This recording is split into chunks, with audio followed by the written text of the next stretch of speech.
Don't give up now. Don't give up. No, don't give up now.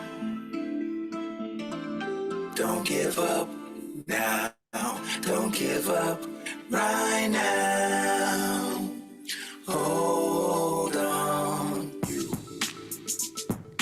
will not lose. You can fly if you just decide. Never let nobody get the best of you. Try to tell you what you can and cannot do. Your momentum will set you out the two. If you really just believe, I tell you, you can fly. If you make up your mind, don't give up. Don't give up. Don't give up. Don't give up. Don't give up. Don't give up now. You have way too much to lose. Don't give up. Don't give up. Don't give up right now. Oh my God. Welcome, family. Welcome, welcome. Thank you, all you early birds getting up in the room, making it happen. I love it. Appreciate you. We appreciate you. And this is going to be an amazing night. It's always an amazing night, but it's going to be an even more amazing night than we have been. Our topic has been powerful. People have been writing in telling us that they're getting healed or getting help or feeling better about life. That is so freaking amazing. That is so amazing to know that people are actually getting foundation. Okay, oh yeah, I have to turn my head like this to see you. Your camera's sideways. I got to look. You're sideways. Good to have you either way. So, my big thing, if you've never been here before, is foundation. You know, success and so-called wealth and everything else. I've been poor, I've been blessed, and it doesn't make a difference if your insides are a mess. So this is what we try to deal with. So anyway, welcome to Vision Builders. You ready? Let's grow. Broadcast. You know who I am. I'm your host, W.D. Brown. Vision Builders is a coaching mentoring platform that breathes life into your dreams and help you to realize your vision. The purpose here is guidance and realize the purpose, destiny, and fulfillment. So if you're a Vision Builders family already, thank you for returning. If you're new, thank you so much for joining us. So I'm gonna take a few minutes and read some guidelines so we're okay, all right? Take a minute though while you're here, invite somebody that you think can benefit from this broadcast.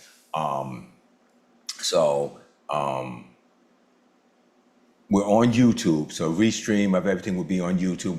We're streaming live also on YouTube. If somebody doesn't have Zoom and they want to watch on YouTube, subscribe though to our YouTube. Hit the subscribe button when you get there. Join us, and so whenever we go live, you get a notification. So here, now we'll go to the guidelines. We ask everybody to be courteous and respectful.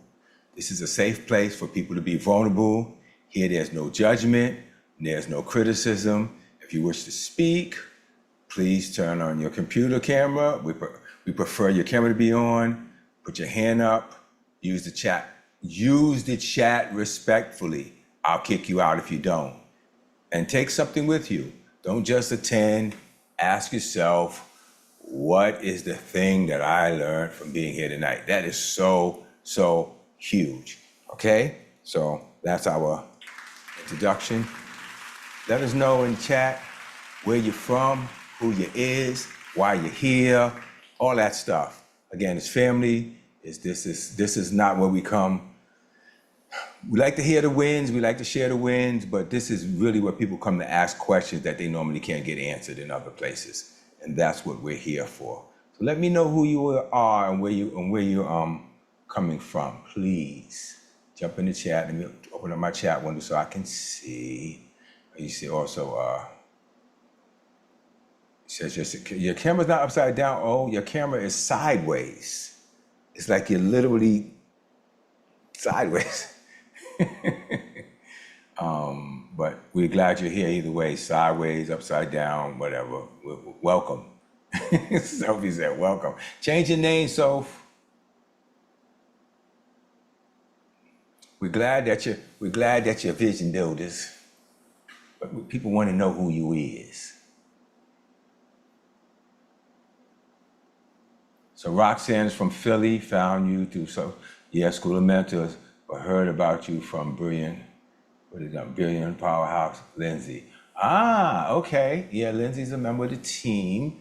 And I've been mentoring Lindsay for over 20 years. I think almost everybody on the team has been around me for more than 20 years. I'm here to continue to heal and grow. I'm in Raleigh, North Carolina, loving the forum. Thank you, Sister Liz. We've adopted each other from kids. I've been her big brother for a very long time.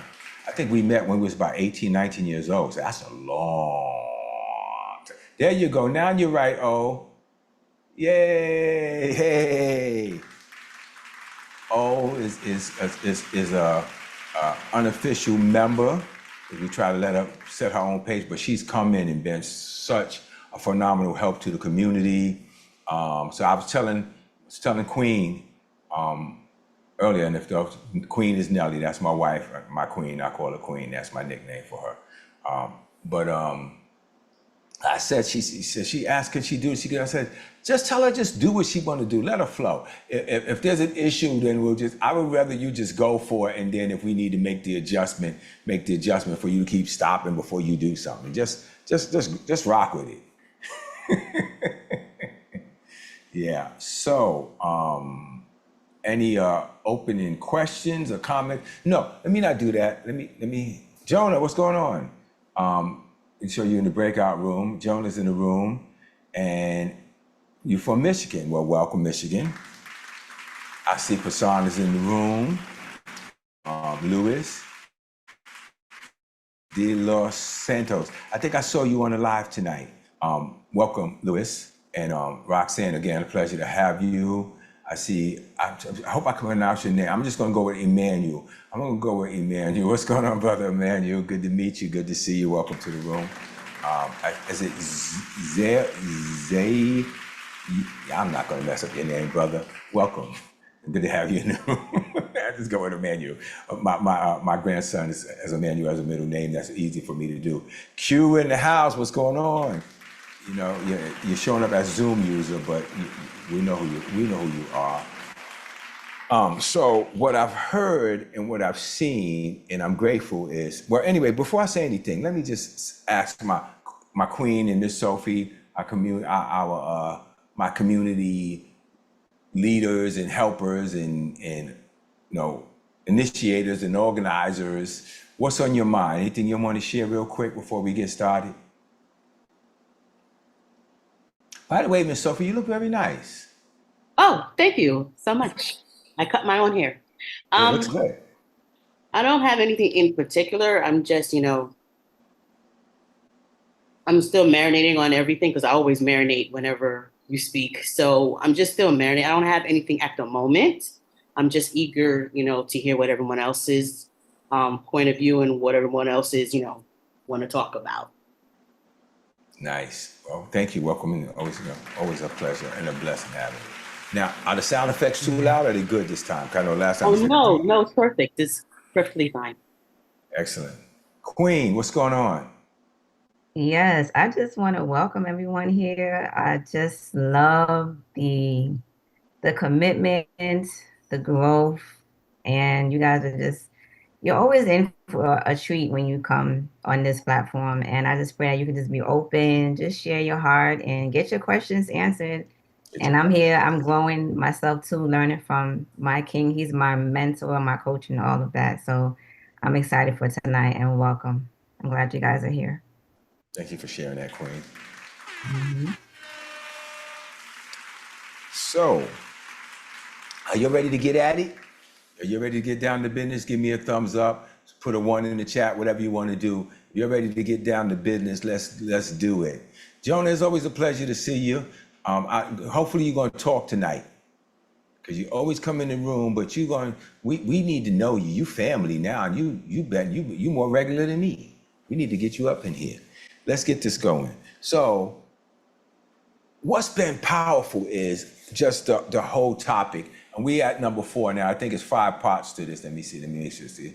Yeah, it's a 5-part series. So your self-worth, who defines it? And I really started dealing with this from the perspective of, even at this stage of my life, and for those of you who don't know, I love to say very young, but I'm a very young 67-year-old, right?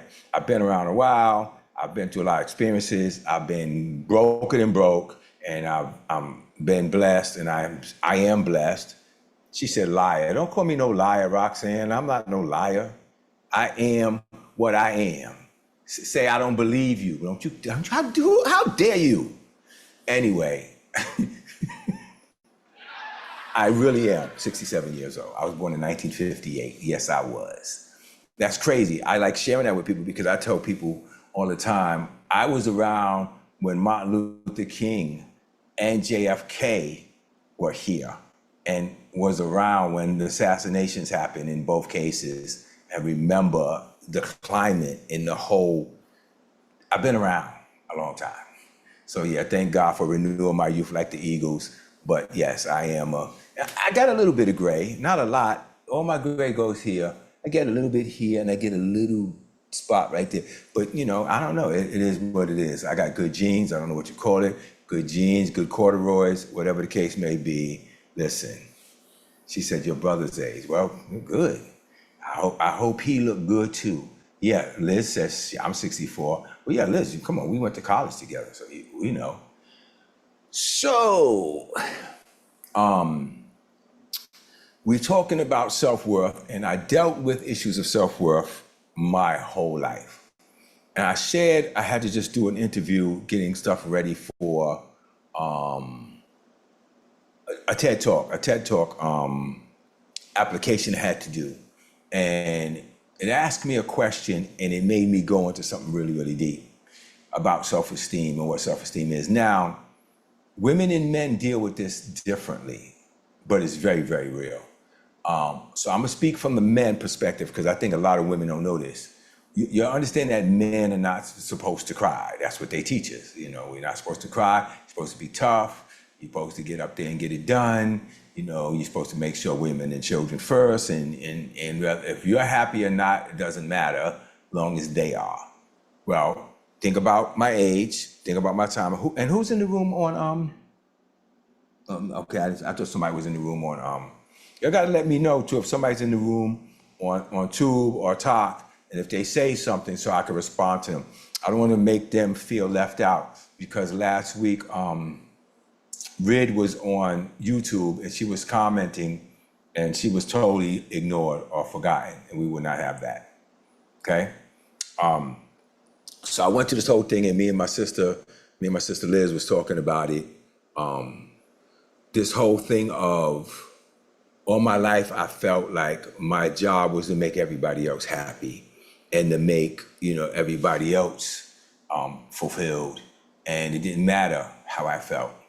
And of course, I served my life kind of almost like making happiness out of it, getting the best out of it. Had good times, and gonna get it. But for the most part, it was like I didn't care if I was here or not. I didn't really value what I was outside of the approval of others. And of course, when your children are babies, daddy was a superhero. Daddy was the loving daddy, the affectionate daddy, the there for everything daddy, every open school night, every, children's recital, every horrible moment of kids screeching on stage. I was there through all of it. And I was their hero. Then they start to become teens, and they begin to challenge your sanity. Me and my ex were never really on the same page. So you feel this after, being a kid that went through abuse and stuff, and you feel the love slipping away. So you're doing everything in your power to try to claw it back. You're trying to get back to that place, or to get your kids to love you and respect you like they used to when they were little kids. And look like the more you try, the further away they drift, and the more like a sap you look. And so I just went through, like, definitely as I got older, kind of really just existing. Then the grandkids came. So forget them. Now all the energy and focus goes on the grandkids. Only to find out that they're gonna get older one day too, and it's gonna be the same thing. They move on with their lives. So just having that conversation made me realize I spend most of my life in pursuit of somebody telling me I'm okay, telling me I'm good. That's the way you're trained, though. It's not just me, it's you. That's what sent you to school as a child, to begin that programming. You get up every morning, you got to be there at a certain time. When the bell rings, you got to go here, you sit down, you do what you're told, you get a gold star if you do it right. And and the same thing. It's like an honor system that we've learned to spend our whole life living up to. Somebody's approval, somebody's praise, somebody telling you good. It's a major part of our development in our formative years. And then you get grown and they tell you, be strong, be confident, be yourself. Don't be afraid to be who you are. And you're like, wait, I've been told my whole life that if I do this, I'm a bad kid. And if I do this, I'm a good kid. If I think outside the box, he marches to the beat of his own drum. And so you're not taught that. Now, here I am. Kids are grown, grandkids for the most part are grown. And then I'm now sitting there going, so then who am I? What am I? So people would ask me what I was. I would say whatever my position was. Well, at the time I was a pastor. No, it's not who you are, it's what you do. Who are you? I'm a man. I'm a father. And I started looking for these things to say. So to get right to our notes, I just want to lay that out. Define your self-worth, who defines it. Session 1, we said your self-worth, who defines it, and we broke that down. I'm not gonna go through all of that tonight. You have to go back and listen to it. Session 2, who's been defining you? We broke that down. Session 3, which was very powerful. I'm not saying the other ones weren't, but for me, this was my favorite, and it looked like I got the most response out of you guys. The hard truth, how we participate in our own devaluation.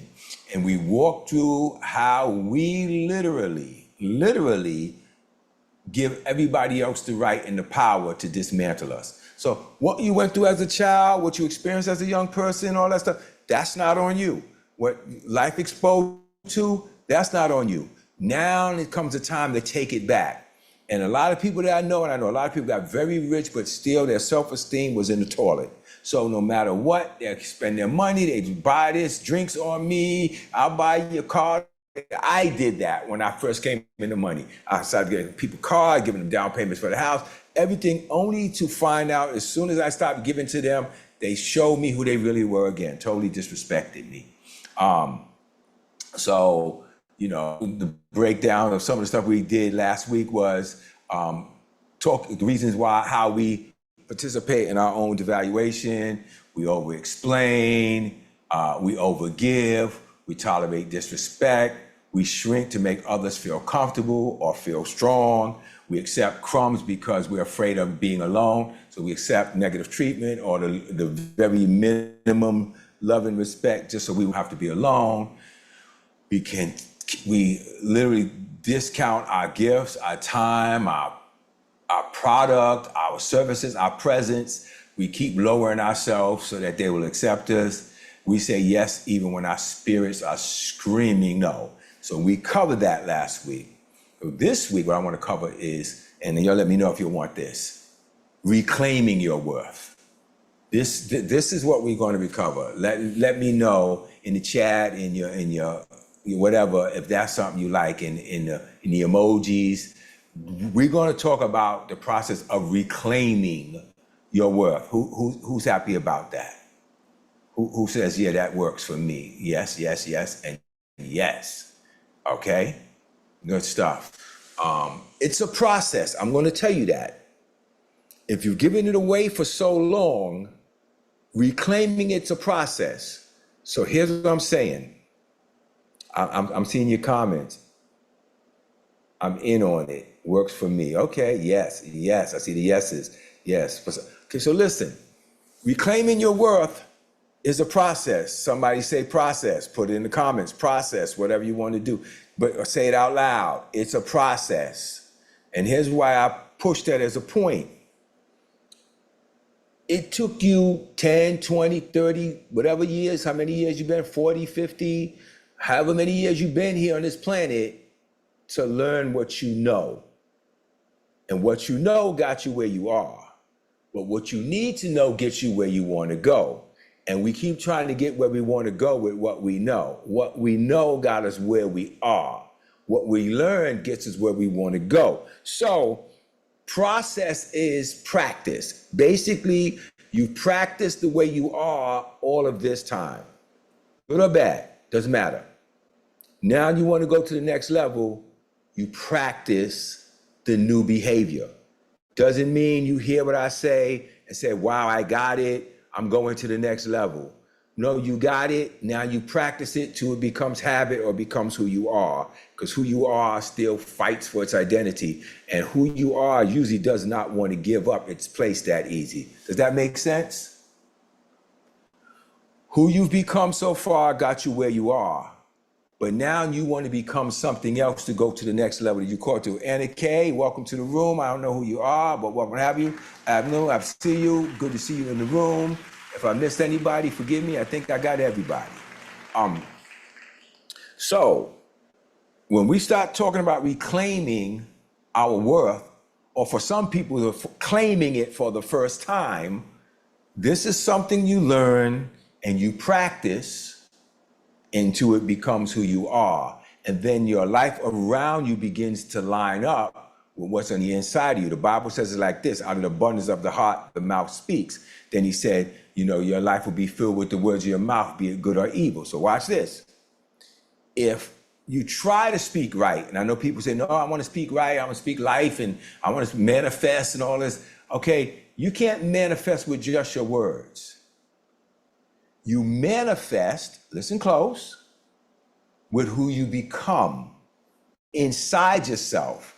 And then the words come out that align with what's in you, and then, quote unquote, the universe, if you want to say that, begins to manifest it. But truthfully speaking, is faith without works is dead. You're putting faith, and you're putting faith to your words, and you're putting it out there. And what's happening is your spirit aligns with God's spirit, and the two of you agree, and things then begin to manifest. It's really that simple. God's already said you're great. God's already said you're perfect. God's already said you're the apple of his eye. We're usually saying the other stuff. So once you get to the place that you've practiced your greatness within yourself, and then you and God agree, if two of you should agree on anything, it should be done. It works that way. Two of you together in agreement, he's in the midst of you. I can get all into all the scriptures. I love it. I can do it all day. So my point is, alignment doesn't come from just hearing something, getting excited about it, and then saying, I said it in the mirror for a week, and therefore it is. The mirror is nice, but it got to get in you. And when it comes out of you, and it comes out of you in that real place, it's like you're not even trying anymore. It is just what it is. Mikey, welcome to the room. So let's get through some of these points. Here's how you begin to reclaim your worth. And we're going to take this. I got like 1, 2, 3, 4, 5, 6, 7, 8 points. So let's go. We're going to try to move through them. but let's get them strongly cemented in our mind. So just in your mind, in your heart, in your spirit right now, just begin to take this in as food, as nourishment, not just as words, and let it sit deep in you till it becomes who you are. Ready?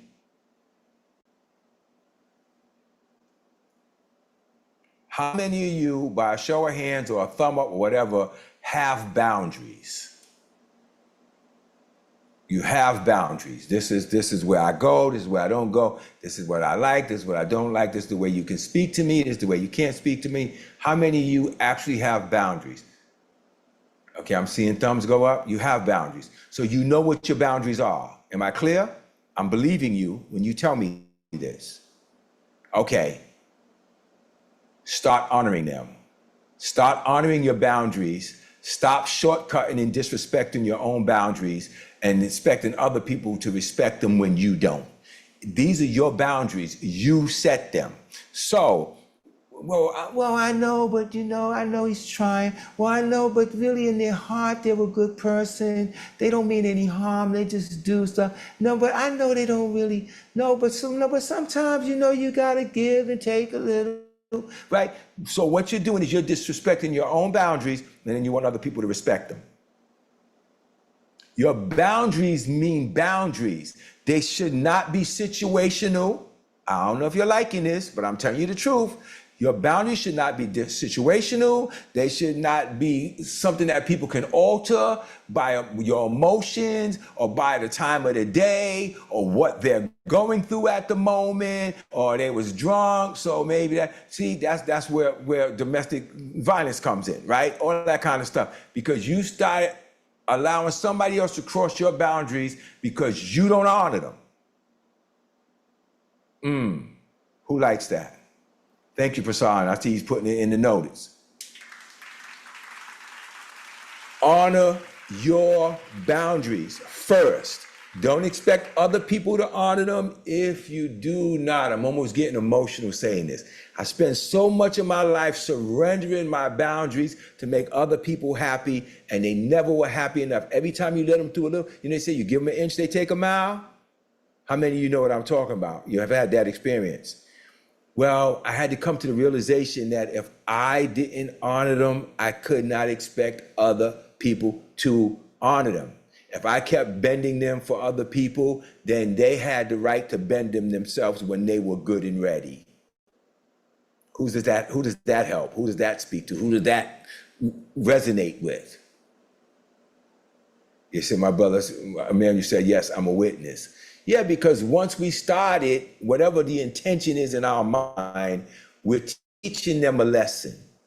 And what we're teaching them is that is okay. That's okay. I remember one time I went to God about my ex, and I was complaining, she did this, and she does that, she does this, she does that. And God clearly said to me, well, you created the monster. You did it. You did it. You were trying to be a good husband. He said, I get it. You were trying to do all the good husband stuff that you thought a good husband was supposed to do, but you created a situation. And now you're crying to me, but you did this. Well, he was trying to shame me. He was waking me up. So what say I don't tolerate? And even though people say that's not fair, fair to who? It has to be fair to you first. You can't give out of an empty cup.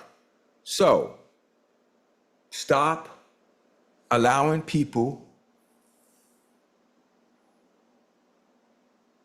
to dishonor your boundaries. And how do you do that? By you starting to honor your boundaries. How many would agree I need to really kind of put my foot down in some areas in my boundaries, and I know it? Like right now, be honest with me. Let me know. Like, yeah, I really need to kind of get that together. See, this is what I'm saying. If I help two people, I helped somebody.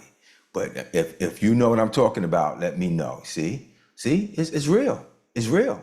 And people don't tell us this. So I had to figure it out. And now I'm sharing it with you. Okay. Next one, strong one. Stop negotiating with people who have already shown you how little they respect you. This kind of ties in with the first one. Stop negotiating. Q, loving that one, huh, Q? Stop negotiating with people who have already shown you how little they respect you. Stop negotiating. Stop sitting down trying to see if you can help them meet you halfway. They've told you how they see you, either in their words or their actions. They've made it very, very clear how they see you and what respect they have or don't have for you. Stop and spending your time showing yourself less so that they can meet you somewhere that they're never going to meet you.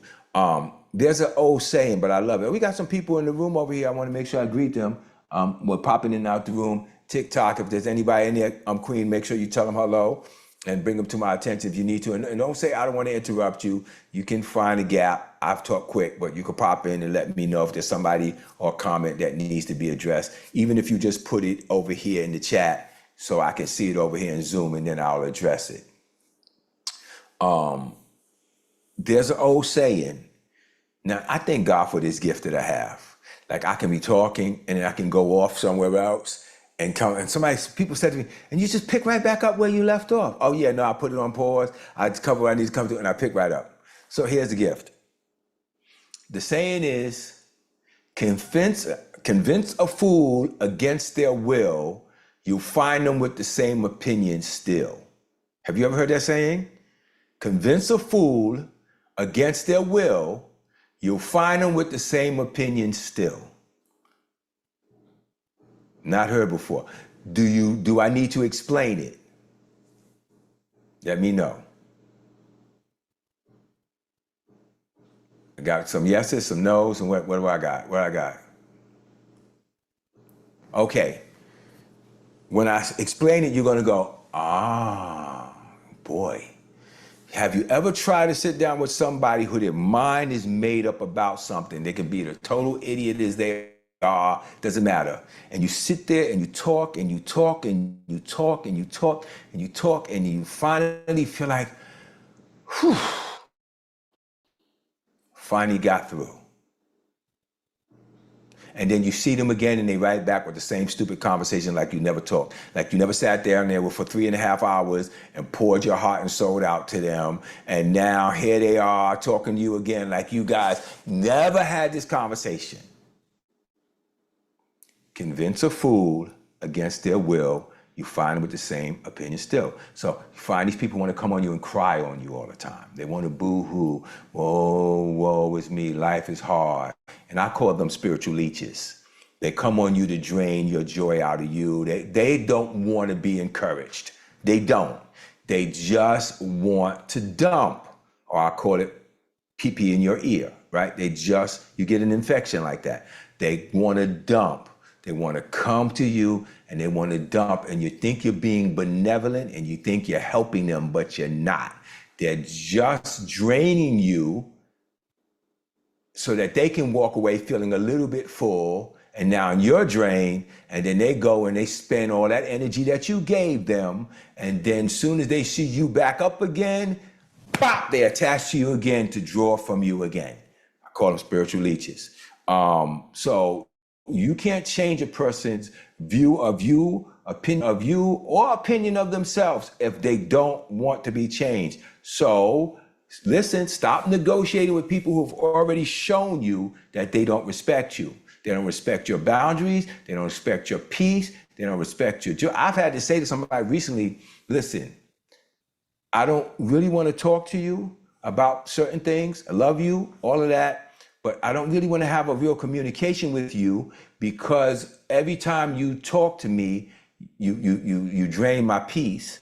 And I'm at a place in my life right now that I can't be throwing away my valuable peace in time to somebody who doesn't really want it.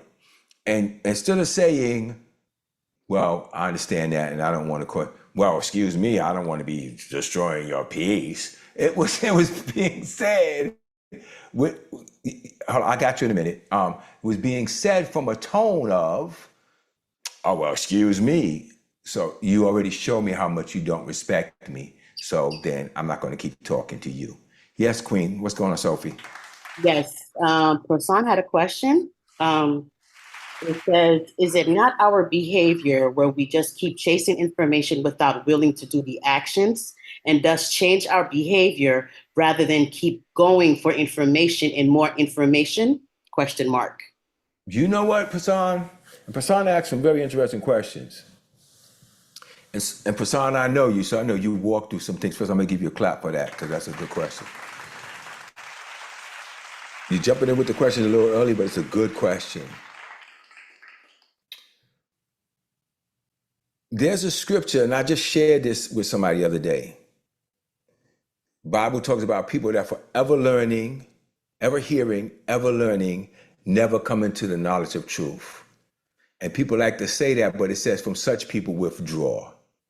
People that are always hearing, always learning, never coming to the knowledge of truth, never accepting any truth, withdraw yourself. Again, these are spiritual leeches, people that come in to take time from you, but not give anything to you. And a real relationship is reciprocal. So I'm glad you're asking this question. If you're in a relationship when you're always giving, but you're never receiving, then there's a real issue of somebody crossing boundaries and you trying to keep them around even though they don't really want what you have. They want what you have because they don't want you to have it, not because they want it and want to do something with it. Now, I saw, Emmanuel, you had your hand up, you put it back down. So did you have a question? Because yeah, I'll go off script any moment when questions come in. Questions will take priority, trust me. So Emmanuel, did you have Yes, thank you. Thank you so much. Thank you. yes. So it's not much of a question, but what you're saying resonates so much with me. I'm one person that God has blessed with incredible talents and skills. I don't know what the problem is, but majority of my positions or jobs that I've done, it appears at some point in time that either the bosses get tired with me or they get intimidated by my presence, or I don't know, but it appears like they start to clamp down on me and to diminish my efforts and to marginalize me, to ostracize me. Most times I would either resign, and then when I'm out of the picture, then people start to regret to say, "Oh, this guy was good. He was excellent at his job. He did everything, to do to keep his job going great, you know." But I don't know whether the problem is with me or is with the people that I work for. What is it? I just shared I got it. an excerpt from the conversation recently from my current job in our core group, where the boss is saying that I'm taking my eyes off the goals when it's something that I have been doing consistently and we're not getting results. But he's saying I'm taking my eyes off the goal, and I felt that he was diminishing my effort because, yeah, am I fighting to get this thing done instead of encouraging me? You're here telling me that I'm not paying attention to the work. Getting my eyes off the goal. So, is the problem with me or not? I don't know. That's a good question, brother. That's a good question, man. So I'm going to answer you how I answer. First thing I'm going to do is say, if you're saying this is happening consistently, is it me or not? Or if it's happening again and again and again, then yes, it's you. You're the common denominator if it's happening everywhere you go. Now, the question would be then why? Is something wrong with you? Maybe not. But one thing about expectation follows you. And people don't like when I say this, but I had to accept it for myself. People treat you the way you expect to be treated. People treat you the way you expect to be treated. So if you take that energy with you, you will find yourself doing things to put yourself in a place where you're at odds with people, even without intending to be. She said, expectation follows you. It absolutely does. Absolutely does. So I used to have the same problem you had. They're jealous of me. They're jealous of me. And it's like one day I saw the scripture that for man's ways please the Lord, even his enemies will live at peace with him. So I said, okay, well, God, either my ways are not pleasing you, something's going wrong here. And what I found out was in my need to be accepted, I did things that were unacceptable. I demanded things of people that they shouldn't have to give to me. I had to come to a place where my goodness was in me and I didn't do anything to be accepted by you. I don't know what they're saying about you. And of course, I've had the same thing. I would leave and then they would miss me, but then it was bad feelings. I got bad feelings because you did me. Like it became an endless cycle. So yes, there's something in what you bring inside yourself. We ain't talking about your work, that you're really expecting people to treat you a way that you don't want to be treated. And that and your behavior will contribute to that treatment. Now, again, I'm not there. I don't know enough about the situation, but you're saying that it happens again and again. Then I would get in my prayer and stop blaming everybody and say, okay, what am I doing, God, to try to get something from somebody else that I should be getting from you? That, for me, was a big one. But to really start to come to the realization that I could be offensive, I could be pushy in my need to be accepted. And even though I had the skill set, the void in me made me treat people in a way that I made them uncomfortable to be around me. So I would say, even though it's a hard answer and probably not the answer you want to hear, but you said it keeps happening, then yes, it's in you. Doesn't mean you're a bad person. It just means that there's an energy or something that you're putting off. There's an expectation that's being fed. That's the way I want to say it. It's an expectation that's being fed. And if you get to the bottom of that, then the world around you changes. I hope that was helpful. I'm gonna give myself a hand clap for that. I think that was good. It was very, very, very, very helpful. Thank you, brother. I'm glad I could help you. That's what I'm here for. Fasata, that was so insanely deep, big brother. Yeah. You want to read his takeaway? I want to get back to my notes. One of you, Sophia or Queen, you'll go ahead and read the takeaway. Prasad has a whole takeaway up there. Welcome, Omar.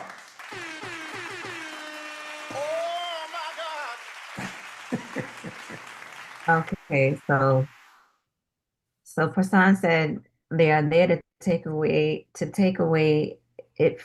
it away from you and not learn it. It's just they don't want to elevate, but take you down up to their level. The value of boundaries that is truly revealed is this scenario. Be kind and convey it straightforward through your communication. Thanks, brother. Okay. Thank you, sir. I'll give you a clap for that. So let's get back to our notes now. So, Brother Omar, you just came in. We're dealing with claiming your worth. So we did a few points. I won't go over them again, but I'll just read the ones. Start honoring your own boundaries. Stop negotiating with people who have already shown you how little they respect you. This one right here, number 3. Speak about yourself with the same grace you offer everyone else. Speak about yourself. You sound a little. What happened? You sound a little robotic, like you were in and out for a little bit. I didn't hear the last 3 things you said. Tell me if you hear me now. Am I good? Yeah. Am I good? Yes. Okay. Speak about yourself in the same grace that you would speak about anyone else. Now, if you speak bad about everybody, that's going to be a hard one for you. If you're one of them kind of people that everything you say about everybody else sucks. But if you're the kind of person that can find good in others, can you find good in you? Now, I've done this as an experiment many times in counseling. I'll ask a person, give me a list of the things about yourself that you wish you can change and the things that you feel are wrong with yourself. And they would sit there and they would give me a whole list. And I would say, now tell me all the good things about yourself. And they struggle. They struggle. So you've been on an internal witch hunt for so long that you don't even see good in you. And I'm gonna tell you right now, I still, when people like saying a lot of good stuff about me, I don't know if you ever have this, I feel uncomfortable. Like, okay, thank you, appreciate it, okay. Is there anybody other than me that gets like that? Yeah? Let me see, put a 1 in the chat if you struggle with that too. You found yourself with that. Okay. Because for some reason you think it's arrogance to speak good about yourself. But then how come you don't think so bad about speaking bad about yourself? What is it that says it's okay to speak good about other people and when get uncomfortable when it's good is spoken over you, but you can freely speak bad of yourself? I was going through a season one time in my life, and it's gonna be very helpful, where I was really kind of like judging or criticizing myself, my worth. And I was praying, and I heard this voice, and I know it was God speaking to me and said, I don't like the way you're talking about my friend. And I really stopped for a minute, like, who? Like, for a minute, I was like, wait, who? Oh, me. Oh, you don't like the way I'm talking about your, oh, me. I'm your friend. Wow. So I had to really begin to come to the realization that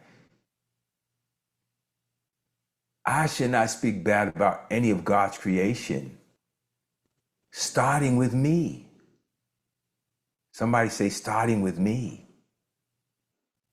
I should not, don't say, you have nothing nice to say, don't say nothing at all. Starting with me. That ain't polite to speak negative of people. Starting with me. Somebody say, starting with me in the chat. Starting with me. I need to speak right about what God created. Starting with me. Starting with me. So I started saying something very, very interesting. And people would look at me funny. Some people would be offended. You ready for this? Some of y'all remember it that was around me long enough. I started saying, I'm God's favorite. I started saying, I'm God's favorite. You remember that, Q? I say that all the time. People look at me, I'm God's favorite too. And I'm like, no, you're not. You saying that because you're trying to compete with me. That didn't come from you. Liz says she got that from me. That's right. That's right. I'm God's favorite. And I started saying it. And I said it to the point that it bothered the crap out of people and I didn't care. I'm God's favorite. And I kept saying it till I believed it. God, I'm favored by God. What does it mean to be favored? You pray for favor. What are you asking for? To be his favorite. God has an individual relationship with every single one of you. He can be favorites with each one of you can be his favorite in your own lane. It's not like he has to have one and then you can't have another. Here's a serious reality. And I'm not trying to go preachy on you, but here we go. I tell people all the time, Jesus died for me. He didn't die for nobody else but me. Me alone. Yeah, he died for the world. Yeah, whatever. Fine.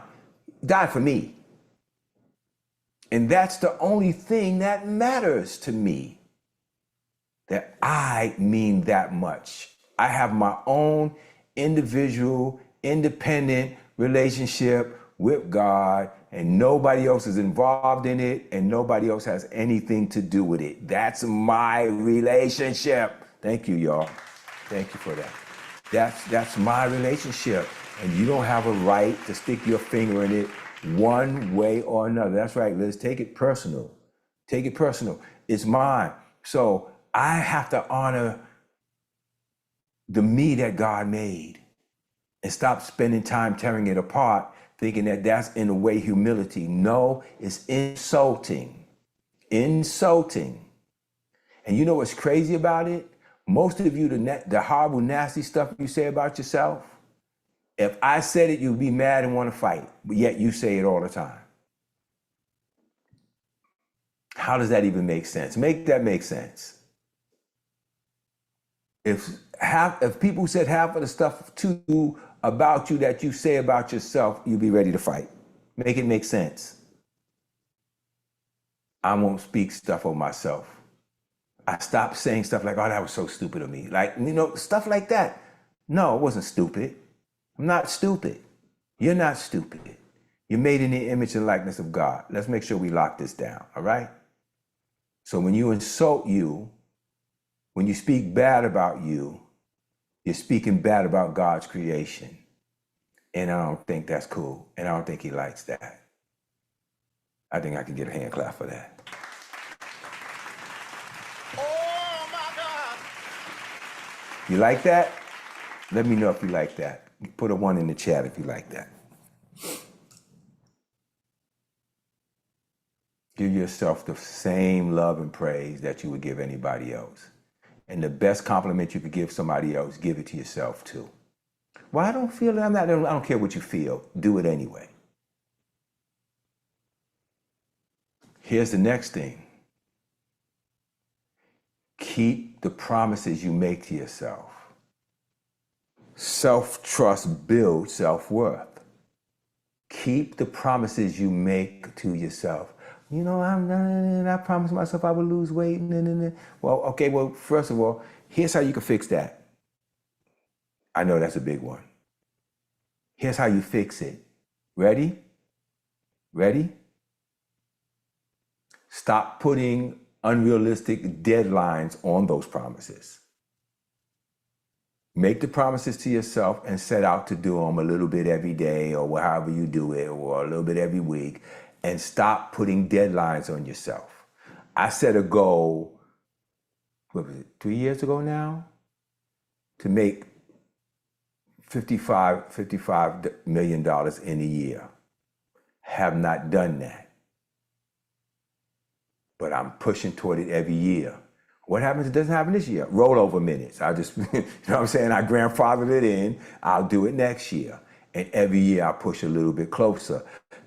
Don't give yourself deadlines and give yourself a reason to start beating yourself up again. If you say, I'm going to do this, I'm going to do that, I'm going to do this. When I'm walking toward it right now. Each day is a step for my greatness. My greatness is mine to do at my time. And as long as I'm alive, I have the opportunity to do it. You understand what I'm saying? Don't give yourself unrealistic deadlines, because I'm strong on Psalms 127. Except the Lord build a house, they who build it labor in vain. And except the Lord watch the city, the watchman wakes in vain. It is foolish to rise up early and go to bed late and eat the bread of anxious labors, for God blesses his beloved even in their sleep. So I believe that I've lived more life in the past 4 years than I have in the 60 plus years before. 63. And I subtracted the 4, 7, anyway. So my point is, I've learned now that I can set my goals and I can set my boundaries and then be at peace and just go, well, what if it doesn't happen? You just keep going. You don't fail till you quit. Any questions, comments? I want to give people a chance to jump in because they got a few more points and I don't want to miss the night talking and not give people a chance. Comment, question, whatever you need to do right now. Okay, Emmanuel back up with his hand raised. Come on, Emmanuel, what you got, bro?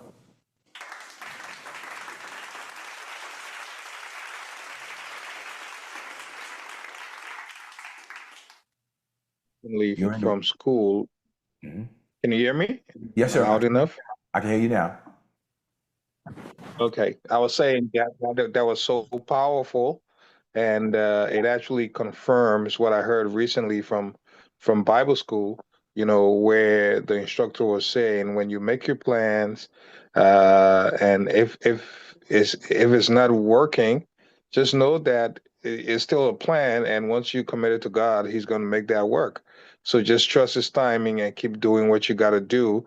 You're not feeling in anything. Don't put that pressure on yourself.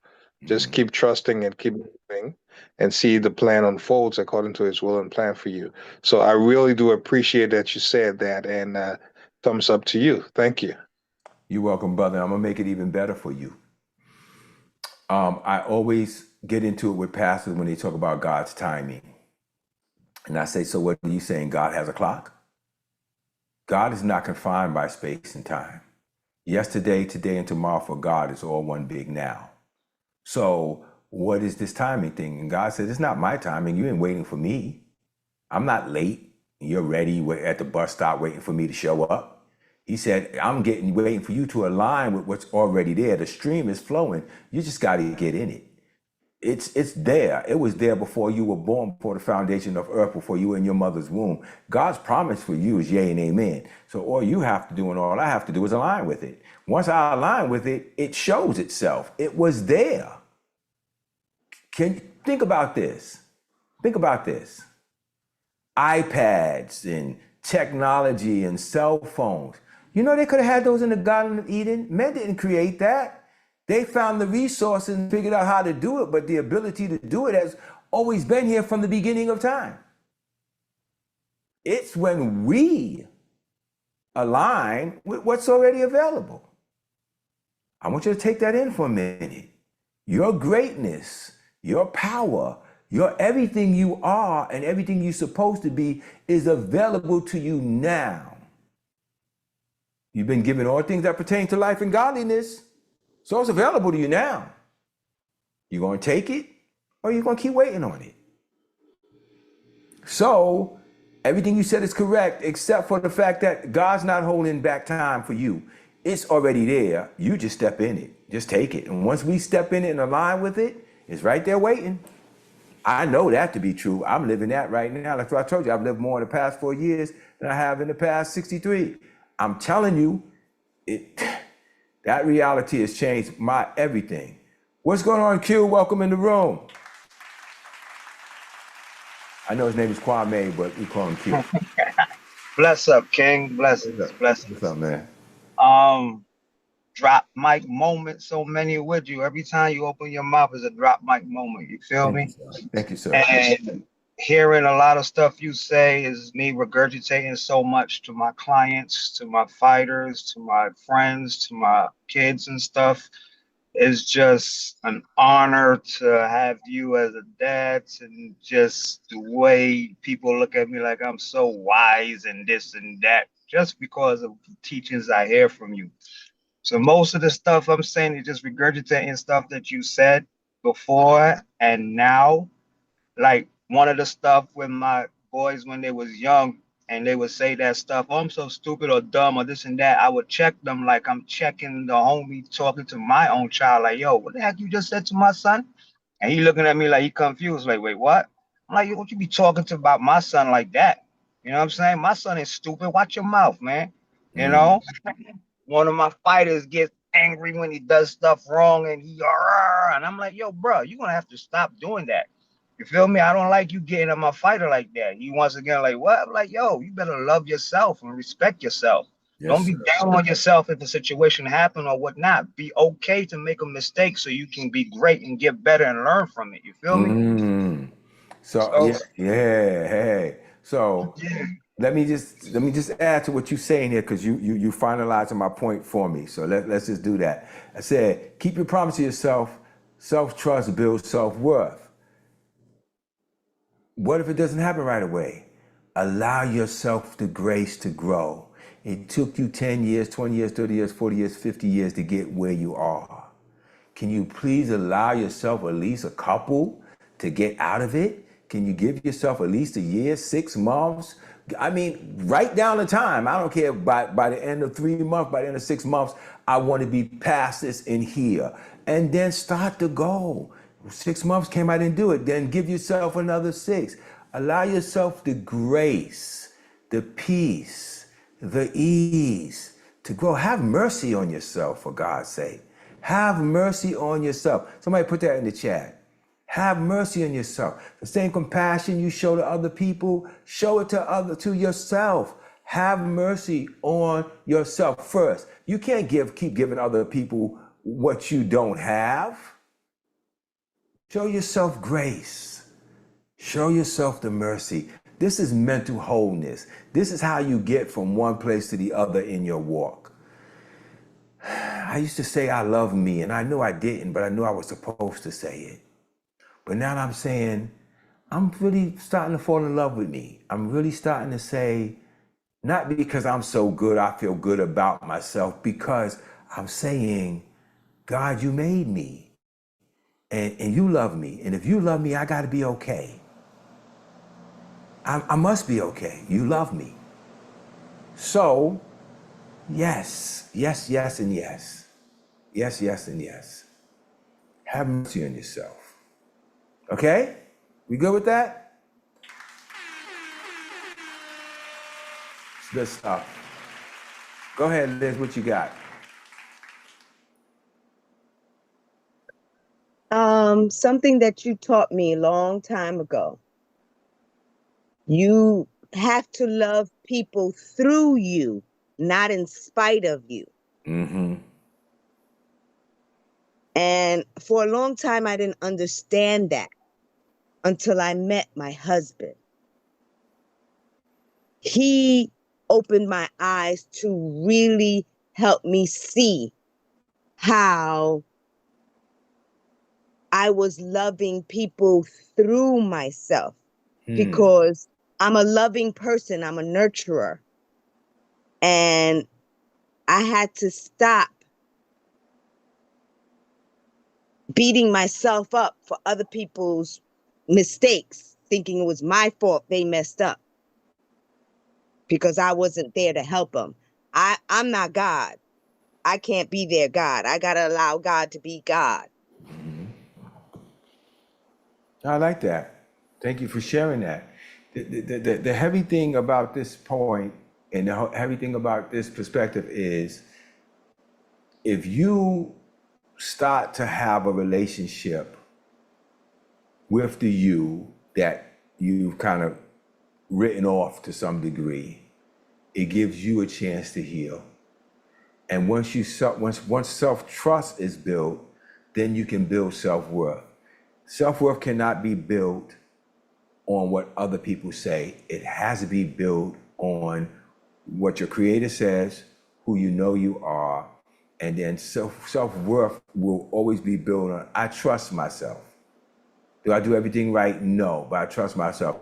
Do you know anybody who does everything right? Is there anybody in the world you know that does anything right? Everything right? No. Well, you show them mercy, show yourself mercy, and then begin to build a self-trust. And begin to trust yourself where you know you can trust yourself. I'm going to stop at that point because it's like 8 of them, and I want to be mindful of time, but I do want to say this last one. This is number 5. Invest in your healing, your knowledge, your health, your appearance, your business, and your peace. Start to treat yourself now that you're going to trust yourself and show yourself that. Clean yourself up. Look in the mirror and like what you see. Well, I don't like what I see, then fix it. Clean yourself up. Take care of yourself. Stop coming outside. I used to come to church. I used to have the old pants that didn't fit and shirts that didn't fit. And I didn't care. I didn't care what I looked like anymore. And it was funny because when I met my wife, my queen, Nellie started saying to me, why do you dress like that? And she wasn't my wife then. She wasn't even my girlfriend. She said, why do you dress like that? Them clothes don't even look nice on you. And I was like, well, I don't care. It's what I wear. It fits. It's comfortable. She said, but that shirt is like 3 sizes too big. And I was like, hey, in my mind, I was like, why don't she just mind her business? And one day she went and just as a gift got me a pair of jeans that fit better, They weren't like snug fit, but they would fit better than the baggy pants that I had hanging off of me with the hammer loop on the leg. And I put them on and I was like, oh yeah, I remember back in the day when I used to dress nice. And it just reminded me. And I started, and I also tell you this, if those you don't know, when Nellie met me, I was 310 pounds. Nellie started teaching me how to eat. And it took me a little while, but I set a goal. I did. I said, I saw somebody lose a good amount of weight in 5 months. And I said, I'm going to do exactly what I ate, exactly what the way she taught me to eat. She's vegan. I wasn't vegan. I'm not vegan anymore, but I'm still eat predominantly plant-based. And, but I had to let my fish back in my life. Just taking away sushi was punishment. So I started to eat different, and I still do. To this day, it's become a habit of the way I eat. I eat the way I eat, and I like the way I eat, and I've gotten better for it. So, I'm going to do something a little off the record tonight. Devon, whenever we're in TikTok, you're always in the room, and you always share something powerful and valuable. And I miss your voice, bro. Come on up here. Come on up here and give us something. Let Devon in the room. He said, give him 1 minute. You want me to come back to you, mean? All right, I'll come back to him. He want to get his line together. Let's let him have that. What's going on, Brother Omar? And welcome. Good to see you. And Roxanne, anybody, just feel free to come up. You don't got to be deep. This is not the place where you got to be deep. Just share your heart, talk, ask a question. That's why we're here. This is the real place. Like I said, people come here to get food. Anybody, feel free.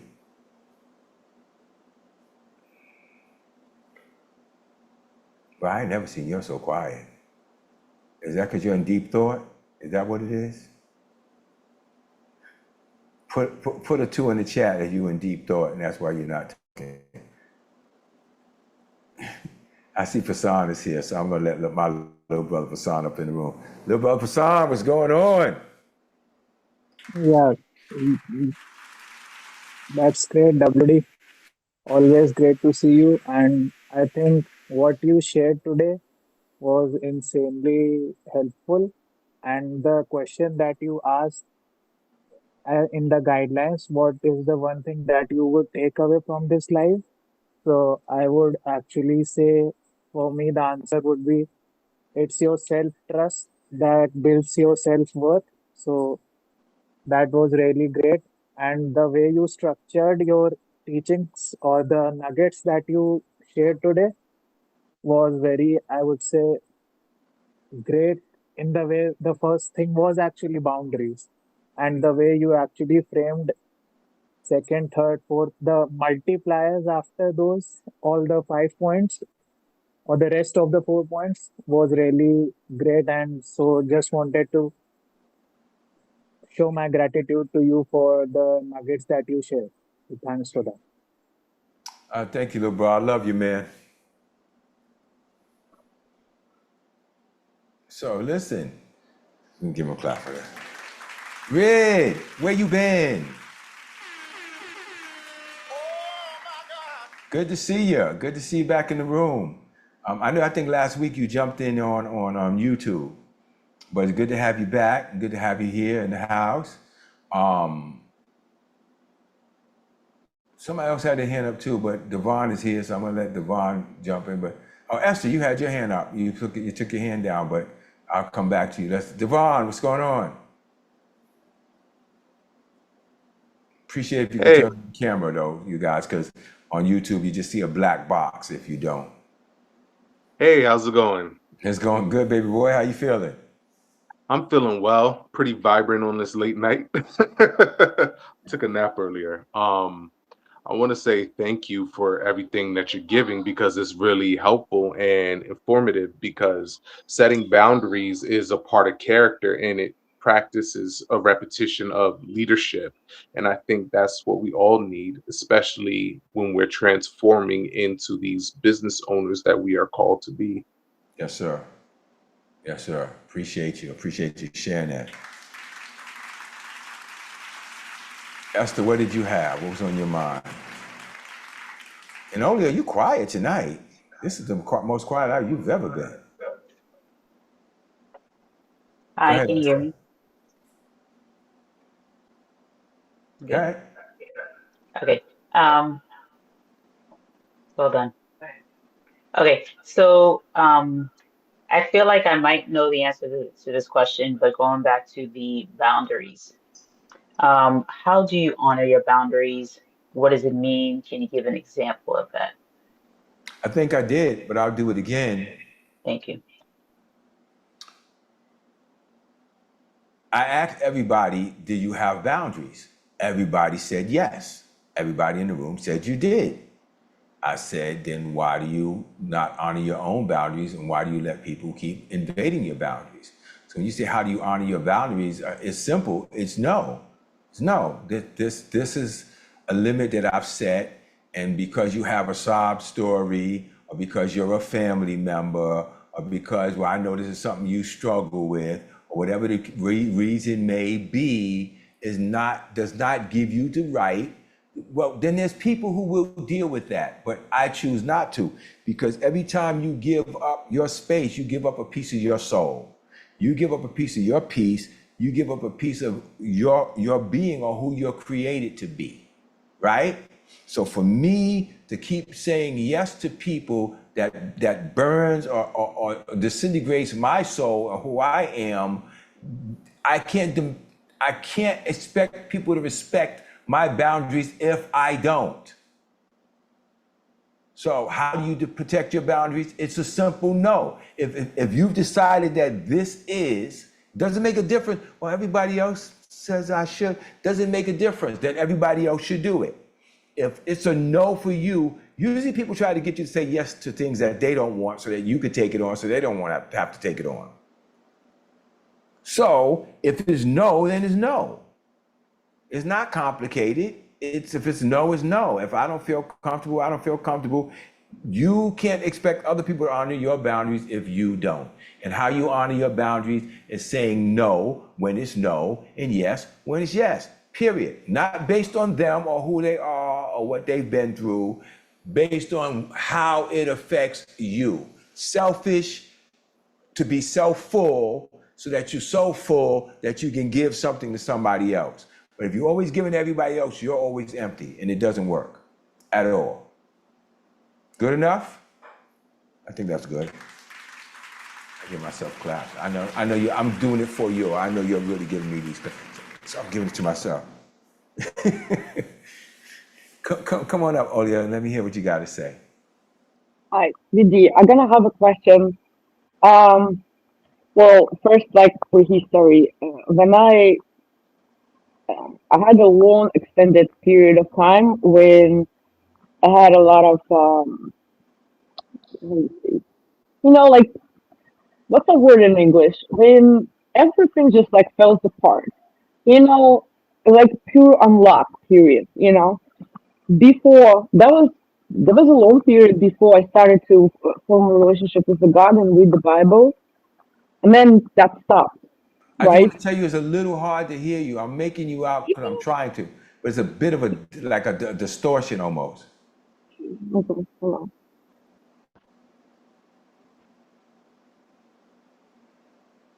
Do you hear me now? Much better. Oh, okay, good. So, what I was saying, in my life, there was a like long period of time of a like hard unlock. That's like like I'm talking unlock when you have an appointment, have an opportunity, you're excited, everything should be going well, and then you go, and then something happened, and they just closed up, and it's like one after another, and that was not easy. And then when I started to develop relationship with the God and read the Bible and pray, that shit stopped. That stopped.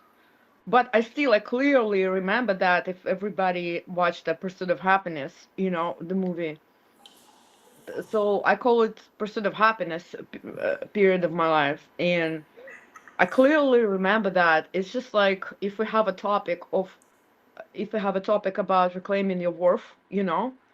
So I clearly remember what it's just like draining you so much when you don't even have an energy to protect your boundaries. It's just like it's just like killing you, and you feel like a god moved to some other planet, and network is cut out, and you can even just like you know you feel like the whole world is against you, and then God don't see you. So I'm thinking, if God forbid ever in my life the spirit will come back, I don't even know where to find the grounds when it's like so much start happening, and you just can't find energy for, to protect your boundaries, to, you know, to what? Hold on. I don't hear nothing. I don't hear nothing at all. No sound. There's no sound at all. I'm sorry, my mic was off. I'm sorry. hmm Okay, I said, so what's the question? Was there a The question question? is, if during those times when it's just like everything like goes like in movie Pursuit of Happiness, everything is like no luck in nothing, and sometimes there's like and people like feel when you don't have an energy, during those periods, people tend to You're repeating yourself. What's the question? Mhm. what Is there a where question? to find the ground on which which is gonna be, you know, I think um, I understand your question. I'm going to yeah, tell you the what I think your question is, and then you tell me what's going on, Grant, man. I heard you're in the room. If you're still in there, we'll come on over to Zoom if you want to hang out with us and talk and chat. We're in Zoom. We got a full room, and this is where we are now. This is home. So welcome on over. This is the way we move in. We got people from all around the world here, from India to China to was it Mumbai and Germany, and we got a full room, and you're welcome over here to join us. Queen could put the link in the chat, but this is our new home now. Um, so I've been in that place, so I know exactly what you're talking about, and I know exactly how that feels at that time, and it sounds like you came out, but it sounds like you're afraid of going back, which means you have an anticipation that you're feeding. You may say, no, that's not what I'm doing. Yeah, because you were able to talk about it without even inhaling and taking a breath for a good 5-10 minutes straight, right? To talk about all the possibilities of what could be and might go wrong and could go wrong again. So the fear of that has more powerful than the expectation of your greatness. And so how do we deal with that? That's the way I'm going to approach it. It comes up on me every now and then, but what if it doesn't work? What if what if you wind up back to where you were again? And what if you wind up broken, homeless again? And all those things try to come back from time to time. So I understand them. But here's what I need you to understand. You can feed your faith and you can starve your doubts to death. Expectation in good and expectation of evil takes the same amount of energy. I'm gonna say that one more time. Expectation of good and expectation of evil takes the same amount of energy. Where I was, I'm not there anymore. So let me submit this to you and you tell me if this makes sense. Do you ever say,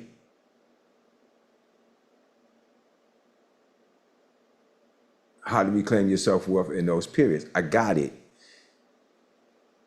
If you're saying, how do you reclaim your self-worth in those periods, are you planning to go back there? Let me just finish making my point. For those periods, right? So that means there's an expectation. There's an expectation. According to your faith, it's an expectation. What you went through to get out of where you were to get to where you are, and I talked about that a little earlier, you learned enough to get out of that. And like I said, those thoughts try to come back to me. Let me be very clear about this. I want to make sure you really hear what I'm saying. Watch the microphone. I come from poverty. Every now and then, the thought still tries to come, but I've been living on this side for so long that I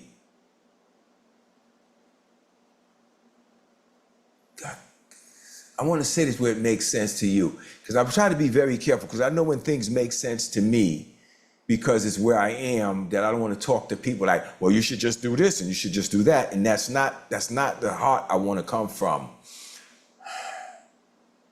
So what I'm trying to do is take my mind back to when I was there and my process. Yeah, that's exactly the process. Yeah, I had to remember that. I remember one day losing our apartment for the third time, and my wife at the time and my 3 kids, and we were staying in somebody's house. And you know, when you stay in somebody's house and you can tell when time is running out and they're ready for you to go, they're ready for you to get out. And you can start to feel it. They're not as warm and welcome. Everything you do now is wrong. Or why you put the toothpaste on the right side of the sink, I like it on the left. You already know your time is coming to an end. And I remember saying to my ex at the time, something rose up in me and I said, we're going to get out of here and we're never going to be in this place again. We're never going to be in this place again. And there was something that shifted in me where I stopped seeing what was around me and started seeing what was in me. I started seeing my capability.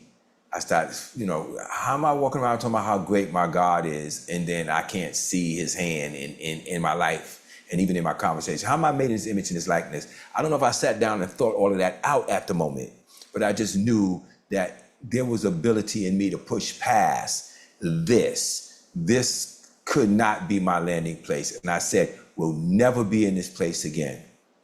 And I can tell you from that moment, I never was.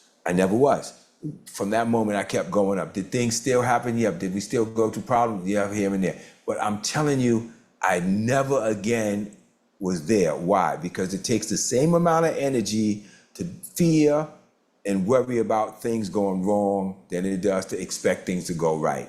So if you were there and you're not there now, the anticipation of it or it having that much power and the fact that you could get on and just talk consistently about that, how unlucky it was in the pursuit of happiness and just how bad that was. Well, I remember his outcome better than I remember what he went through. Because once you reach your outcome, I've heard this, it's in the Bible.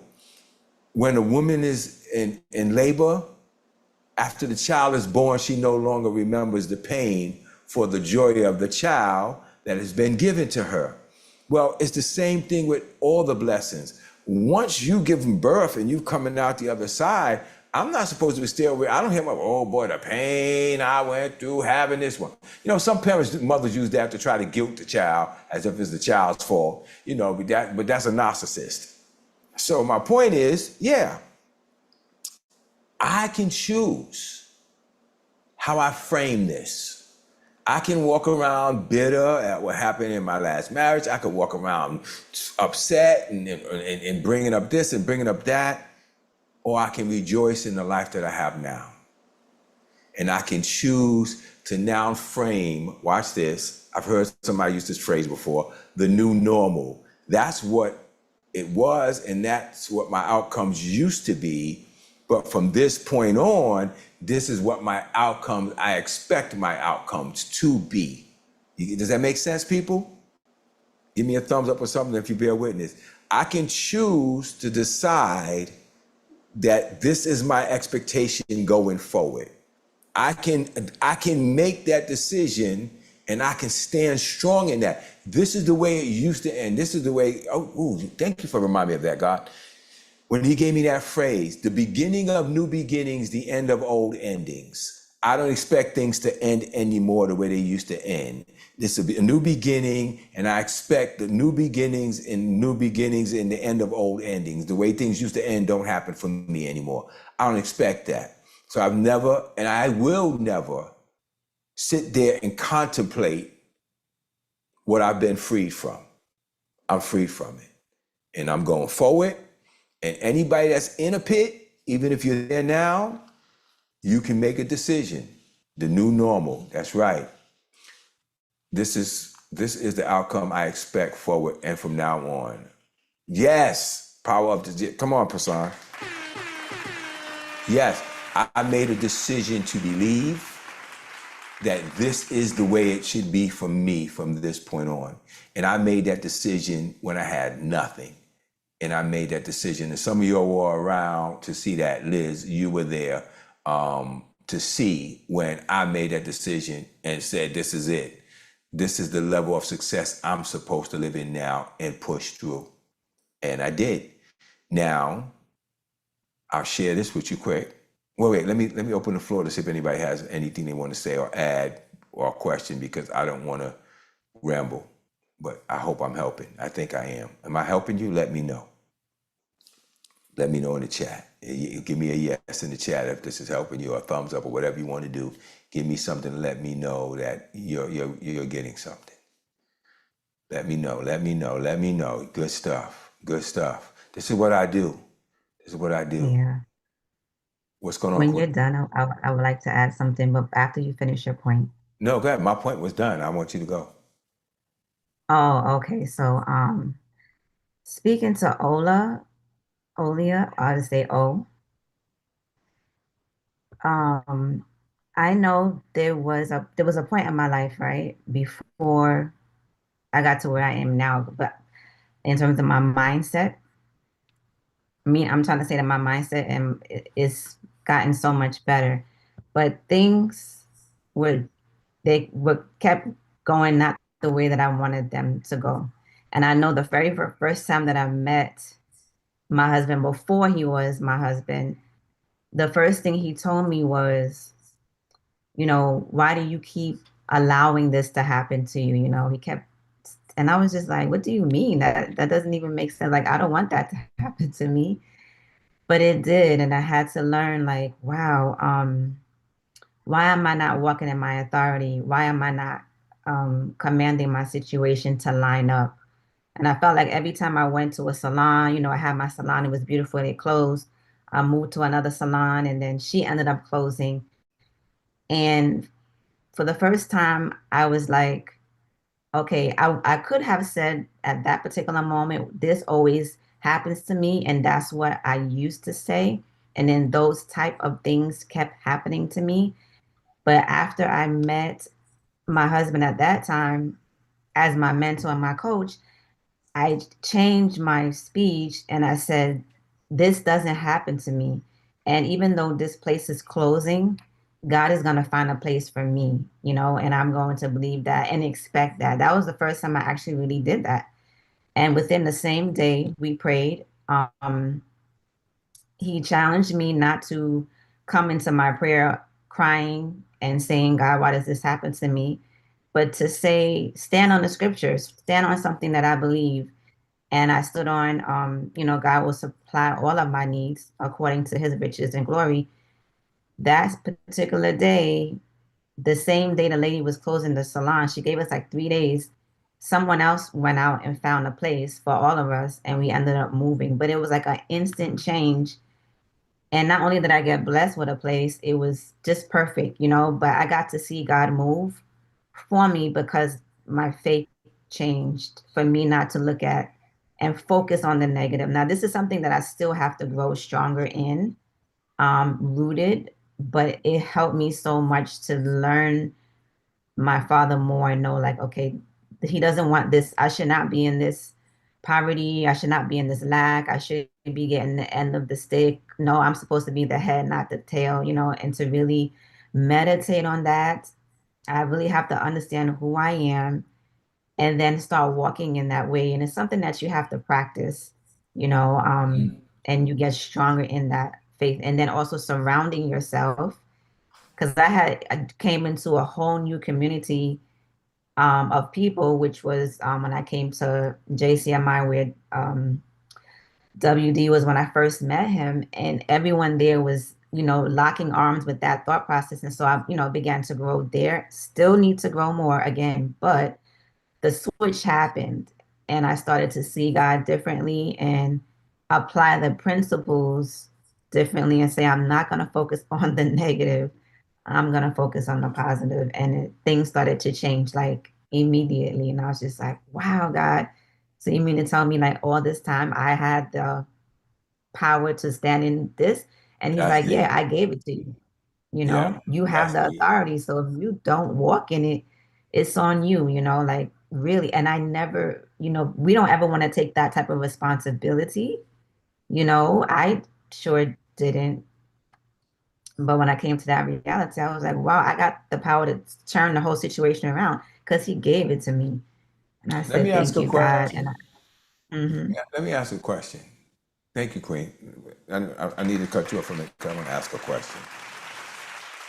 How many of you believe that God is able to fix and turn around any situation in your life? How many of you believe that? If you don't believe in God, you can say, I don't believe in God. But how many of you believe that God is able to fix and turn every situation, any situation around your life?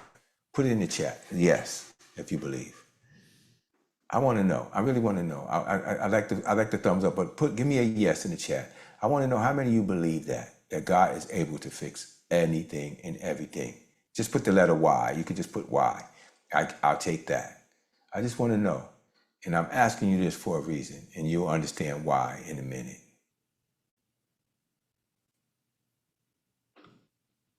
Good. Okay. How many believe that belief is faith enough to see it happen? Give me a number 1 in the chat.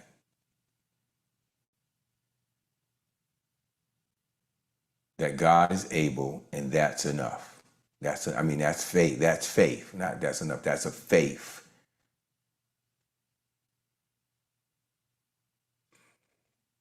Okay.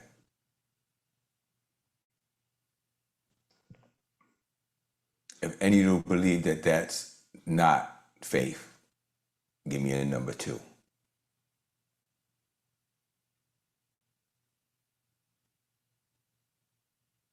Now, here's why I bring this up as a point. Just listening to what Nellie's saying, and listen to me real close. It's going to help you a lot.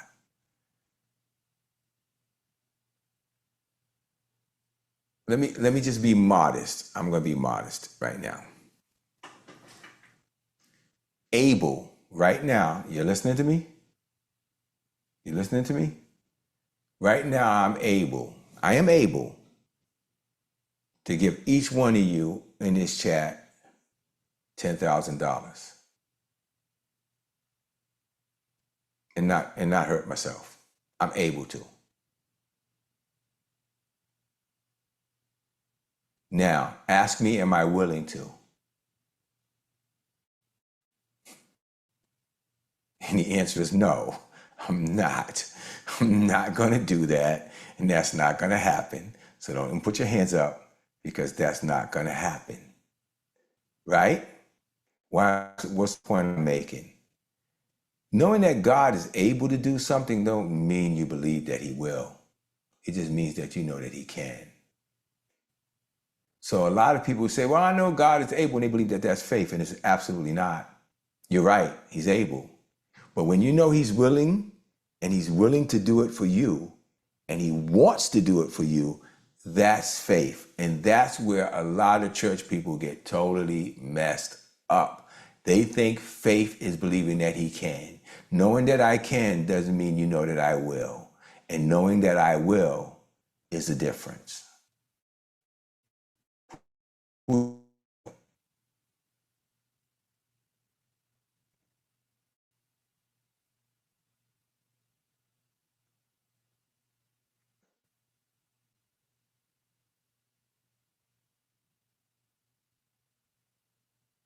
think I understand what you're saying. Oh, I think the question she was asking is, what do you do when you're there? What do you do when you're there?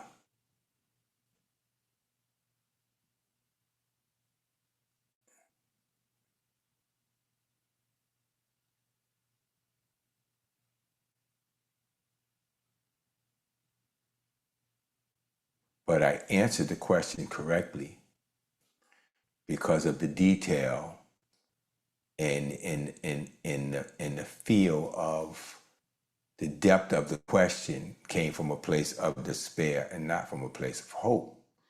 So that I understand. But I'm still asking the question, did that difference between able and willing make sense? Let me know. Because if not, I want to make sure I'm very clear.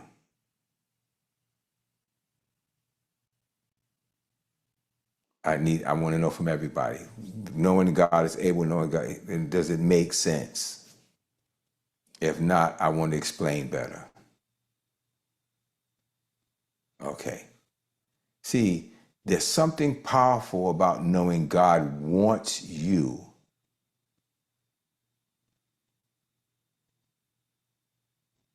Got it. I got you. Oh, I'm going to swing back to you.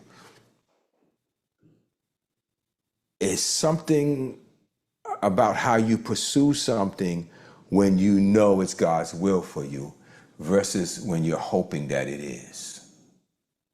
Does that make sense? It's something about having the confidence and the faith to pursue something when you know that it's something somebody wants you to have. It's a big difference. So if I'm not sure, I want to believe it, but I'm not sure, it becomes very hard for me to really, quote unquote, have faith that it's mine to have. So it always comes the question of, well, is this what you want for me? And if what you want from me is good, then good it will be. And if something that you are able to give me but is not your desire for me, I can't really, as hard as I want to believe, I can only hope. And there's the difference. Can only hope for it, but I can't believe for it because nothing says to me, or there's no belief in myself that that is truly a desire for me. I don't want to take you through a whole story, but I will for the sake of time, if just for a minute. So, for those of you who know, we're closing on a house. I've been living here and renting, and I rent a very expensive place. For some people would consider expensive. I'm renting an apartment, and I'm paying like $4,500 a month for a 2-bedroom apartment here in on the island of, like right between Miami Beach and Miami, in this island. And the whole time I'm here, I'm going, I want a house again. I love the apartment. It's beautiful, but I like being able to put your hole in the wall if I want, and put a shelf in the wall, and sit the TV inside the wall. And, I want to be able to do like I like to do. I'm a contractor at heart, and I love being able to do the work. And the whole time I'm sitting here going, God, I'm grateful for my home. I'm surrounded by water. It's beautiful. I see the boats and stuff go by, but I want a house. And just how God moves, I knew I wanted a house.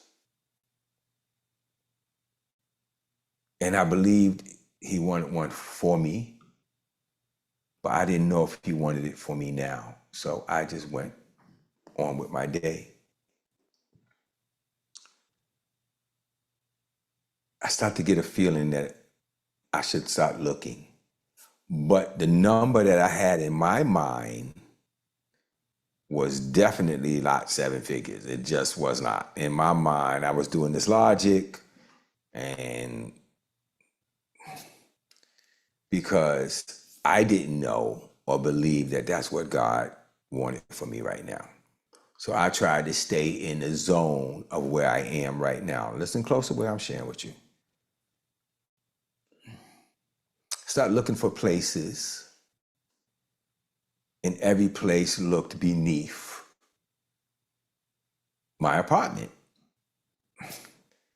Well, one thing God told me a long time ago, I always take you up, I never take you down. You always elevate. And I expect that, and I believe that every step I take is the next step up. I believe that.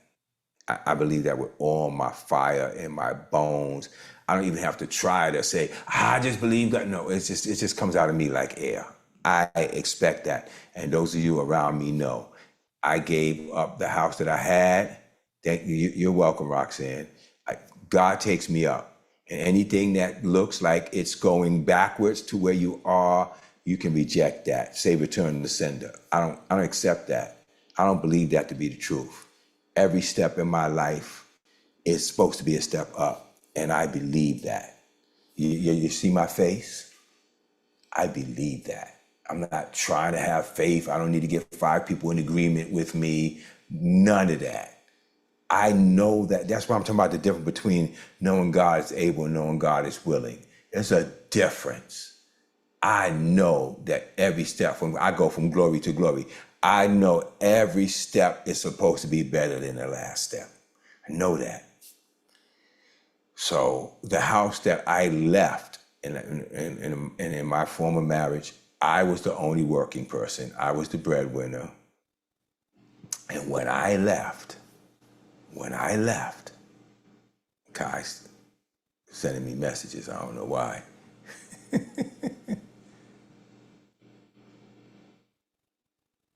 Okay, he's just thanking me for something. I'll look at it later. When I left that house, it had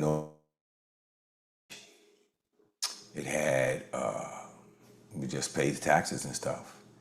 And when I left that house, I left everything except my personal belongings.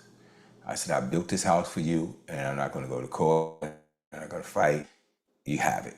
And literally I moved out, and those who've heard this story before, I moved into my office and I slept in the reception area for a year. After building the house, and I'm already 60 plus at this point. And I literally moved out and moved into my office and left everything. And I remember when I went there to get the last of my stuff out, and people kept telling me, you crazy, why would you do that? No, I trust God to take me higher. And I said, as I put my last bit of stuff in the back of the U-Haul truck to take to storage, I sat outside that house and I put my hand toward it and I said, I release you. I release you. And I felt in my heart like God said to me, I will make that house look like a welfare check in a couple of years, 2 years, if you just let it go. Let it go. No, I feel there's no anything. And I left. Did I cry? Yeah, I cried once or twice. I did, because I had worked and built my way up to where I was. Now here I'm 61 years old, 62, whatever it was, starting over. So it felt, so it seemed. So now, fast forward, I've had an apartment for 4 years, and both of my apartments were beautiful and way better living life than the house I left. So this house just comes up. I'm not thinking about it. I went to see my financial advisor, and she said, "Why don't you get rid of that house in PA? You don't even go there anymore. You got married in December, and I wasn't there for 5-6 months. Nellie's here with me now, and it's like no sense." And I hope I'm not boring you with the story. Do you want to hear the rest of the story? Because I don't really want to drag you guys through my story if you don't really want to hear it. Okay, got a couple of yeses. Yes from Esther. Liz says yes. Who else? You got more people in the room. Come on. Ann said yes, for sure. Roxanne says for sure. I hope this is encouraging to you. Omar says yes. Okay, so go a little over a month ago, to see my financial advisor, look at my finances. She says, get a house. You need to get your house down here. Never thought about it. I thought about selling a house in PA or turning it into a Airbnb or whatever. She said, you're not there to check on it. She said, they're building in New York. You need to let it go. And it's a 3-story, and you need to let go of this place. You don't want to be there. You clearly don't want to be there. But it's a process, blah, blah, blah, blah. Anyway, here's how it happens. A realtor starts showing me houses in the price range that I thought I should be around. Maybe about 500, 600,000. Stay there. 400 would even be nice. And they start sending me stuff. And oh boy. Okay. Maybe up at there, it would have been something. But down here in Florida, South Florida, you're getting a box for that pretty much. You know what I'm saying? This is not just happening. And so I reached out to a young man who I mentored, who now has a $5 million house that I got married in on 50 acres of land. And he sent me a picture of the house.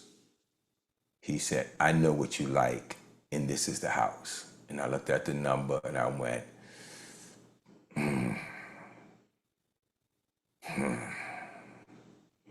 And not because I thought if I took out a loan what the payment would be. I already knew what the down payment would be, because here they charge 20% when you get up. I guess it's once you get up to a certain number, it's a big down payment. And I went, ugh. And I immediately start counting the reasons that I shouldn't do this. And I want you to listen to this. I'm gonna bring it home. I start counting the reasons why I shouldn't do this. Because I got this much money here, and I got to pull this much money out of my investments, and I got to put it into here, and then I got to pay for that, and then on and on and on. All these reasons why I can't do it. It's not a good idea. Man, I'm going to take a big chunk out of my investments, and I was sitting there and going back and forth with all the reasons that it wouldn't be a good idea. And I heard this voice say, you got where you are trusting me. And now you're making your investment, your bank account, your God.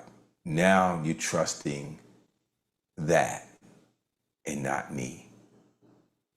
And I went, whoa. Wow. He said, I gave you that. And now you're depending on that. And I said, okay, I'm going to go forward. I'm going to do the house. And man, like I said, we're coming around to closing. It was a journey, but the house is beautiful. It has a pool there in it. It has a lake behind it. I have a boat dock on it. Stuff that I've dreamed of when I was a kid. But it didn't become a reality till I accepted that this is what God wants for me. Not what he could do, but what he wanted for me, what he was willing to do. And once I decided he was willing, even though things still looked crazy, the money thing looked crazy, all the paperwork that has to be done, back and forth and back and forth. It was once I decided that this is where I belong, all of that other stuff, just whatever issues came with doing it didn't even become an issue. The back and forth with the bank wasn't an issue. I need 2 years of this, and now I need a year of this, and now I need, 6 months of that, and now I need this documents proving that, and now I need all of that stuff didn't matter to me anymore because I decided that this is what God wanted for me. And once you decide that this is what God wants for me, everything in you levels up. Everything in you goes to a level, and then you begin to expect in those things, these earthly things, start to come up to meet your expectations. They do. They always do. So I hope that was helpful. Was that helpful? Let me know if that was helpful. Yeah. It costs you nothing to dream. It costs you nothing to think. It costs you nothing to step out. If you step all the way out and nothing happens, you don't lose anything. That's the beautiful thing about stepping out and expecting greatness. It doesn't cost you, yes, the power of deciding, yes. It costs you nothing to step out. It costs you, listen, you can believe, I heard Joyce Meyer say this, and I think it's powerful. You can believe for 100% of something and only get half of it, or you can believe for 100% of nothing and get all of it. And I choose to just believe, and I choose to step out, and I choose to go all in, and I choose to just say, hey, well, people may look at you stupid, so them same stupid people at me stupid would be looking at me stupid from the same living room couch 15, 10, 5 years, 3 years from now when I'm sitting on the top of the world where I'm supposed to be. I'm proof of it. I don't come from a lot of money. I don't come from education. Nobody in my family has accomplished what I've accomplished, but every one of them has had something to say about every dream I've presented. It's real talk. So, please, dare to dream, dare to believe. It costs you nothing to step out and believe. Very helpful, stepping out and expecting greatness, going all in. Thank you for your obedience to share. Yeah, you're welcome, Anna. You're so welcome. And thank you for making me share that, because sometimes I feel like I don't want to bog people down and tell them my story and make them feel, I don't want to make people feel like, oh, that's nice for you. Not like it's going to change anything in my life. I'm going to do it anyway. You know what I'm saying? But my point is, everything that I've achieved, and I'm like doing this now at 67, and I'm doing it now. And I know people that's in their 20s are still not stepping out. And people saying, you're supposed to be in retirement. No, you're supposed to be in retirement. I'm just getting started, and I'm having the time of my life. And so I'm telling you, I see you, babe. He says, Son of Man came to seek and save the lost. I'll share something else with you after I let Omar share. I'm gonna share something else with you about, calling the scripture where he says, when I call him, he's faithful and just to answer me. And just that whole reality of him being faithful and just to answer your prayer, that God hears and answers your prayer. How many of you believe that? When I pray, God answers. He hears and he answers. Well, first of all, that he hears, and then he answers. Omar, I know I got you sitting and waiting, but bear with me a minute. How many of you believe he hears? How many believe when you pray he hears? You believe he hears? You believe he hears? I want you to be honest with me. You believe he hears? I love this room. Oh my God! I love this room. You believe he hears. So here's what he did to me the other morning. You're gonna get a laugh out of this, but you're also gonna get some strength out of this. I hope when you leave here tonight, you're so encouraged you'll go out and knock the world over and take over your next level. I said, yeah, of course I believe you. When I pray, I can be confident that he hears. So I know that you hear me. He said, do you? I said, yeah. He said, how do I hear you? I said, what do you mean? He said, when you bring a prayer to me, how do you believe I hear? And I said, I see where you're going with this. He said, here's how you guys believe I hear. You'll believe when you reach out to me in prayer, you'll get put in a queue. Dunk, dunk, dunk, dunk, dunk, dunk. Your call will be answered in the moment it was received. Please stand by. There are plenty of calls ahead of you. Please stand by, and your call will be answered by the next available representative. Dunk, dunk, dunk, dunk, dunk, dunk, dunk. And sooner or later, he's going to answer this call. He says, do you believe that I hear you immediately when you call? There's no hold. I said, no, you're right. I think that I'm in the queue. I do. He said, then we need to change that, don't we? Wow. He said, remember when the angel came and said, the moment you prayed, I left with the answer, but the prince of Persia withstood me. He said, I answer immediately. It's your ability to line up and believe and put yourself in a place. What does that mean? I'm gonna tell you what it means. Could God part the Red Sea before they got there?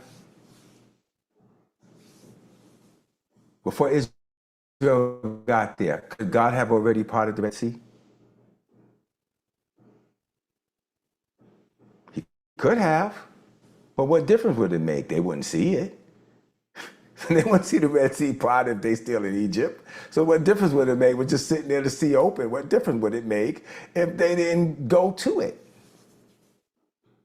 You don't see what God is doing till you go where you're supposed to be. You have to arrive. And once you arrive there, you see. And when he told me, you are sitting there thinking that I put you in a hold queue, but I literally respond immediately when you ask. The Red Sea being open before we got there wouldn't matter if we're not there. So, step forward, go forward, be daring, be bold, take a step, get out there. And then when you show up, he'll open the door, and then he'll give you the next instruction. Thank you, O, for that. That's a good example. She likes to see. Yeah, listen, it's powerful. We got a couple of minutes left. I'm gonna let Omar in. And of course, if you'll start jumping in at the last second, I'll give you a little extra time. I may give you another 10 minutes. But I'm gonna let Omar in the room, and welcome, brother, and good to have you. Thank you. Great to be here, as always.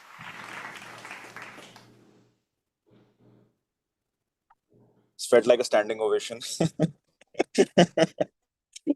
I just received the award. I'd like to thank God. Okay, so this conversation, of course, is so beautiful. I'll stay on point about that. We were talking about boundaries, and something that I felt to share about. One of the boundaries which right now I'm working towards and looking to building that muscle within me is the boundary of unshakable presence and being in connection with God, right? This is something that I have been working on for the past few months, and I have made quite You cut lock off. in. There you go. Oh, is it fine now? Yeah, you're back. Okay, sorry, this network, I'm traveling. So how many seconds did I lose there? You weren't able to catch up? No, it's cutting you in and out. You got a bad connection. Yeah. Oh, let me just. I think it should be better now. Hopefully, in case it doesn't, just let me know. Go for it. Okay. So yeah, just the point was that the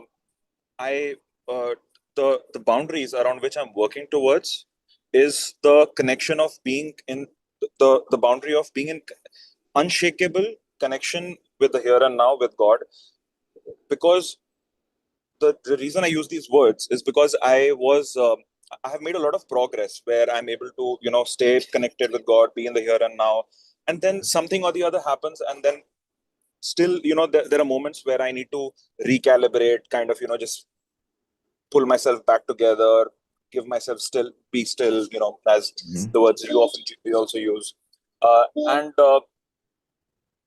I want to get to a point where it's unshakable, where where I don't need to now recalibrate again. So, and I feel the way to be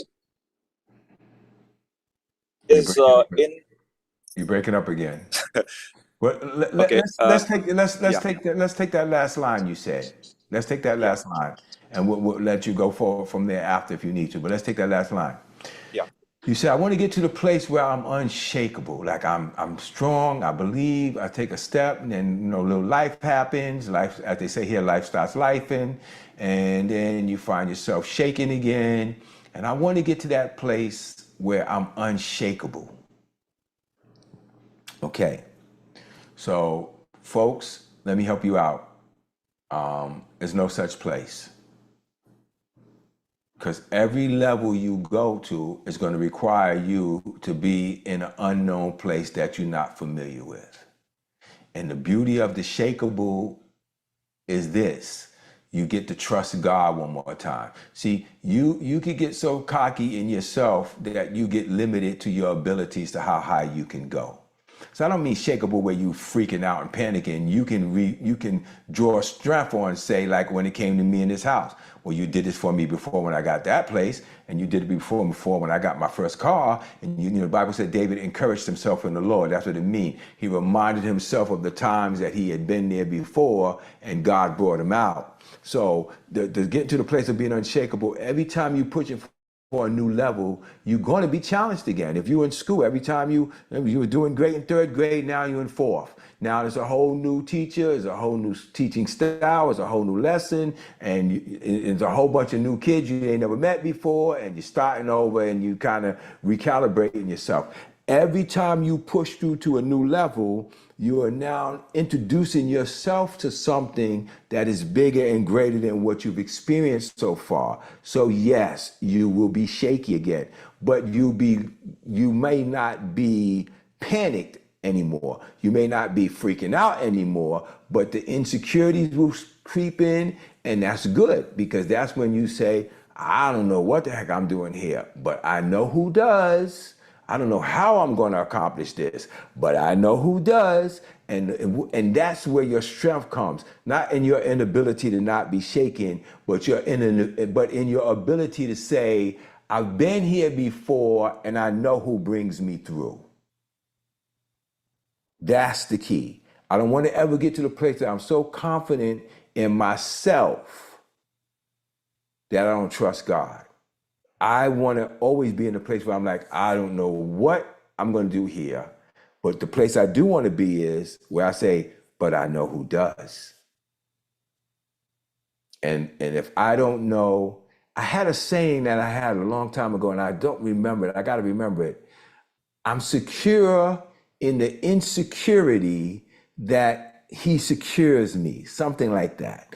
It's like I'm secure in that insecurity that I know he secures me, and that for me has been like the foundation place. I like being uncomfortable. The scripture says, "I rejoice in my weakness. From when I am weak, it is then that he is strong, because his strength is perfected in my weakness." So when I'm not sure and I feel like I don't know what I'm going to do, I know Daddy got me. He'll fill in that space. I hope that was helpful. If that was helpful for you, let me know. If that helps somebody, let me know. Omar, you trying to come back? Let him back in. Did that help somebody? Let me see it. Let me see it. Put something in the chat. I hope some of you ain't go to sleep on me, right? I know it's been a long time. That was beautiful. That was beautiful. And WD, it was so on point that you said it, and whatever the network broke up at that point for you to say it, because yes, that's kind of what I'm also working on. Because on one hand, yes, being coming from a place that yes, there is a, my phone is suddenly now going into this zone of to get it repaired. Anyways, I'm sure you can hear me, right? I can't see the screen at the moment. You can hear me, right? Yes, we can. Awesome. I'll just go with that. That if being shaken is part of life, and like you said, and that's where the vulnerability factor comes in. And I feel that the unshakability that I guess I would want to pursue is the kind that, even like you said, even if I am shaken with whatever the situation, or distracted by whatever the situation, and disconnected from the here and now and with God, then I have the the intelligence and the faith that just says, drop all thoughts, come back here now. Drop all thoughts, come back here. Like everything, no thought in the world right now Omar, matters. let me ask you a question. I just want to be sure. Yeah. Just want to be sure. What do you mean by the intelligence to know? When I say intelligence, it's more, it's not really. I don't know. That may not be the most appropriate word to say. It's more like the understanding, the knowing that. Yeah, that. I just want to make sure we're on the same page. Yeah. Yes, I agree. Yes, of course. Yeah. Because it's not intellectual. It's a knowing in your spirit. Yes. Yeah, I agree. It's not intellectual, and then dropping all thought, like in that moment when that of doubt comes, when that moment of questioning comes, in that precise moment of life, me choosing to, okay, is my voice clear, or is it again back to? Yeah. There are a lot of bridges. Good Every night, time we Devon. pass. No, Devon said good night, so I want to say good night to him. Okay, so the audio is okay, right? Audio's okay. And let's bring it home. Okay. I want to let people get to bed. Yeah. I know it's getting late for some people. Absolutely. So just I feel that point right there of dropping all thought, coming back to connection with God, coming back to connection with the here and now. That right there is the muscle I need to build. That's the muscle I'm building right now. Yes, sir. To be okay with the shakeability and then return back. So yeah. Yes. I love it. Thank you for sharing that, bro. That was beautiful. I love you guys, and the way you come in, and the way you think, and the way you're taking what you need to take and doing what you need to do with it. And I love the fact that you're coming, you'll spend this time in the room with me. This is absolutely awesome, 100% awesome to have you here.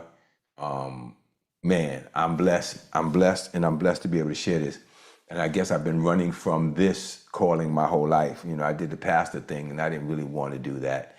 But I was obedient and did it. But what I like doing is just encouraging people, being a mentor, encouraging people, helping them find their inner depth and become everything they're supposed to become.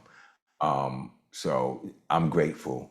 I want to really thank you guys. Again, don't forget to follow us on YouTube at Vision Builders. Put the link in there for them. Like, subscribe, tell people, share it, tell us about us. That's how we're growing. We're building our YouTube following, and having you on here and actually following and hitting the subscribe so that it notifies you. We build the watch hours. That's how we're building our YouTube. And it's been phenomenal just for this is the fifth, I think, one we've done. I think School of Mentors, Yufeng, for pushing me to go forward and start the school community. And that's the other thing. If you're not following me in school, You Ready, Let's Grow, the Vision Builders platform. Follow us, become a family member, I would call it. Not a follower, but a family member in You Ready, Let's Grow, the Vision Builders community.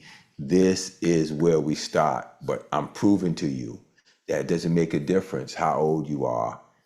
For me to start 2.5 years away from being 70 to get started and do what we're doing, I'm very honored. And again, glad to have you with me. Any last 1-minute statements anybody wants to make, even just want to say hi, thank you, whatever, I would appreciate it. And then we wrap it up.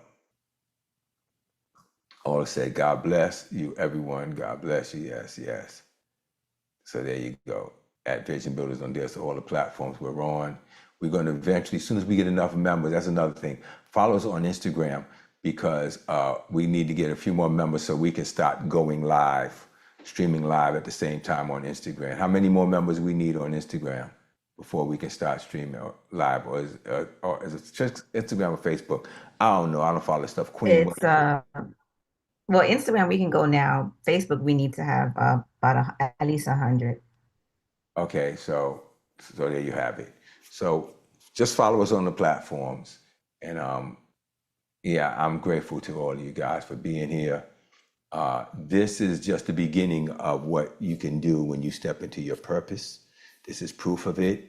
I can't wait till we move in the house. I show people the video on the first week, but I can't of the house. But I can't wait till we officially move in and walk you through.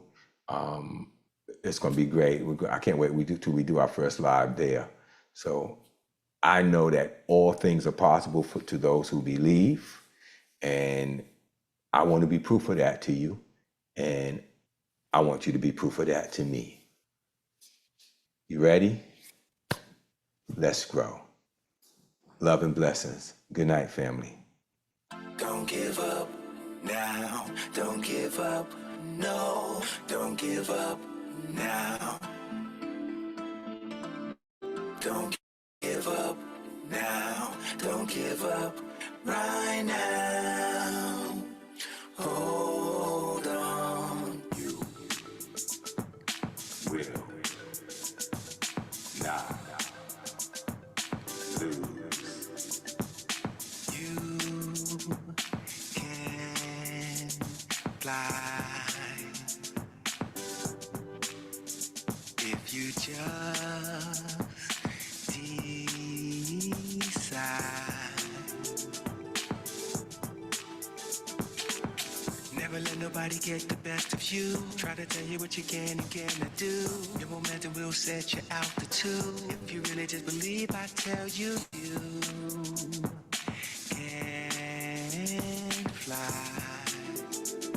If you make up your mind, don't give up. Don't give up. Don't give up. Don't give up. Don't give up. Don't give up. Now you have way too much to lose. Don't give up. Don't give up. Don't give up.